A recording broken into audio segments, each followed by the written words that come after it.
السلام عليكم ورحمة الله وبركاته.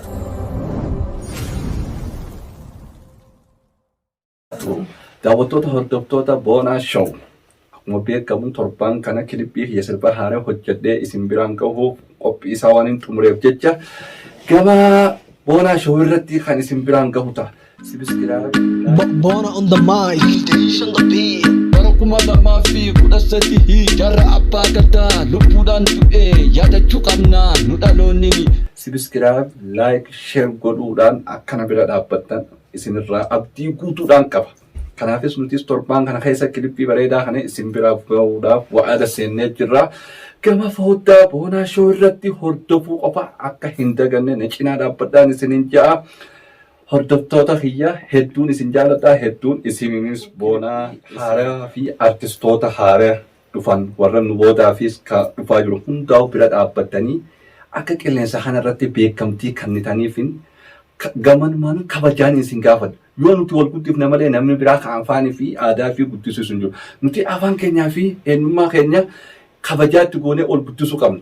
Kan boodaan dhufuus guddisuun dirqama hunda keenyaatti wal malee waa takka waan qabnu hin jiru. Kanaafis nu waliin dhaadanna, nu waliin boonna, wal haa guddifnu, wal cinaa haa dhaabbannu. Artistoota namalees kabiraatis kan dhufuus hunda isaatu bira dhaabbadhaan isinin jaadhu.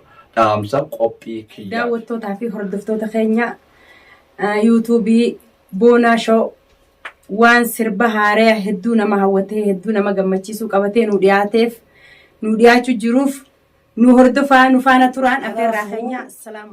Artistoota adda addaatis kana duuba kan jiruutu hedduu waan jiruuf akka bira dhaabbattanii artistoota kanas jajjabeessitan asumaan isinii ibsaadha. Asumaan yuutuuba Boonaa Show sirba ajaa'ibaa qabatee isiniif dhiyaataa jira. Asumaan gamanaan afeerraa keenya daawwattootaa fi hordoftoota keenya sheerii fi laayikii yoo nuti waliif hin goone eenyutu nu fuudha? Nuti waliif gaachana, nuti waliif lammiif gaachana.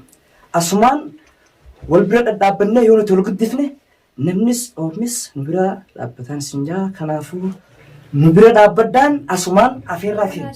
Akkaan sirba bareedaa sirba akka nama gammachiisuu qabatee isiniif dhiyaachuuf deemaa torbee kana keessa.